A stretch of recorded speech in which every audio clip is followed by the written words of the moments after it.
Hi friends, welcome to Nellai food court. இன்றைக்கி நம்ம சேனலில் பன்னீர் எப்படி வீட்டில் ரெடி பண்ணுறதுன்னு பார்ப்போம். இது ரொம்ப ஈஸியாக செய்து முடிச்சிடலாம். இதுக்கு பாலும் லெமன் ஜூஸ் அல்லது வினாகிரி மட்டும் போதும். இப்போ நம்ம இது எப்படி செய்கிறதுன்னு பார்க்க போகிறோம். தண்ணி சேர்க்காத பால் 1 லிட்டர் எடுத்திருக்கேன். இப்போ அதை நம்ம இதை காய வச்சு எடுத்துக்குவோம். பன்னீர் செய்கிறதுக்கு எப்போவும் நான்ஸ்டிக் பேன் இல்லை ஸ்டீல் பாத்திரம் யூஸ் பண்ணிக்கோங்க. அலுமினிய பாத்திரம் யூஸ் பண்ணாதீங்க. தண்ணி சேர்க்காத பால்னால அடிப்பிடிக்கிறதுக்கு வாய்ப்பு இருக்குது. அதனால் பாலை இடையில கிளறி விட்டுக்கோங்க. பால் நல்லா கொதி வரட்டும். அதுக்கப்புறமா நம்ம லெமன் ஜூஸ் இல்லை வினாகிரி ஆட் பண்ணிக்குவோம். நான் இன்றைக்கி லெமன் ஜூஸ் தான் ஆட் பண்ண போகிறேன். இப்போ பால் நல்லா கொதி வந்துட்டு இல்லை நம்ம லெமன் ஜூஸ் கொஞ்சம் கொஞ்சமாக ஆட் பண்ணி நல்லா கிளறி விட்டுக்குவோம். இந்த பால் பிரிஞ்சு வர்றதுக்கு தேவையான அளவு லெமன் ஜூஸ் ஆட் பண்ணிக்கோங்க.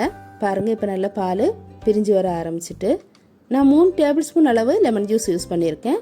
இது நல்லா பிரிஞ்சு வந்ததுக்கப்புறமா இப்போ ஸ்டவ்வை ஆஃப் பண்ணிக்குவோம். இப்போ நம்ம இதை ஃபில்டர் பண்ணி அந்த தண்ணியை மாற்றி எடுக்கணும். அதுக்காக இந்த மாதிரி ஒரு பாத்திரம் எடுத்துக்கோங்க.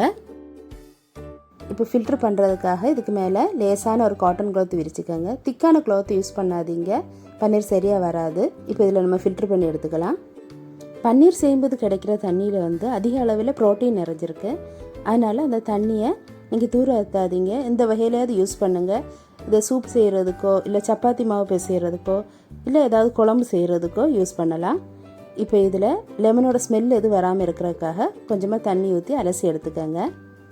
இப்போ நம்ம என்ன ஷேப்பில் இதை செய்யணும்னு நினைக்கிறோமோ அந்த ஷேப்பில் இந்த துணியை நல்லா டைட்டாக அந்த பன்னீரெல்லாம் ஒன்றோட ஒன்றா சேர்த்து நல்லா டைட்டாக மடித்து எடுத்துக்கோங்க. அதில் இருக்கிற தண்ணியெல்லாம் நல்லா புழிஞ்சு டைட்டாக மடித்து இந்த பாத்திரத்துக்கு மேலே வைங்க. ஏன்னா தண்ணி வடிகிறதுக்கு அதான் வசதியாக இருக்கும். இப்போது இந்த இதில் பன்னீரில் இருக்கிற தண்ணியை முழுசாக வடிகட்டுறதுக்கு அதுக்கு மேலே வெயிட்டாக ஏதாவது வைங்க. ஒரு பாத்திரத்தில் தண்ணி ஏதாவது நிரப்பி வைங்க. இது வச்சதுக்கப்புறமா ஒரு 2 மணி நேரம் அது அப்படியே இருக்கட்டும். இப்போ 2 மணி நேரம் ஆகிட்டு பன்னீர் நல்லா ரெடியாகி வந்திருக்கு. இப்போ நம்ம இதை தேவையான அளவுக்கு பீஸ் போட்டு எடுத்துக்கலாம். நம்ம 1 லிட்டர் பாலில் பன்னீர் செய்தோம்னா அதில் கிட்டத்தட்ட 250 300 கிராம் வரை பன்னீர் கிடைக்கும். இது கடையில் வாங்குறத விட காஸ்ட் எஃபெக்டிவாக தான் இருக்கும். வெயிட்டை குறைக்கணும்னு நினைக்கிறவங்களுக்கு பன்னீர் ஒரு சிறந்த உணவாக இருக்கும். பாலுக்கு பதிலாக நம்ம பன்னீர் எடுத்துக்கிட்டோம்னா நமக்கு வெயிட்டும் போடாது, அதே நேரத்தில் நமக்கு தேவையான அளவு கால்சியம் கிடச்சிரும். இந்த வீடியோ உங்களுக்கு பிடிச்சிருச்சுன்னா லைக் பண்ணுங்கள், ஷேர் பண்ணுங்கள், கமெண்ட் பண்ணுங்கள். மறக்காமல் நெல்லை ஃபுட் கோர்ட்டுக்கு சப்ஸ்கிரைப் பண்ணிடுங்க. தேங்க்ஸ் ஃபார் வாட்சிங்.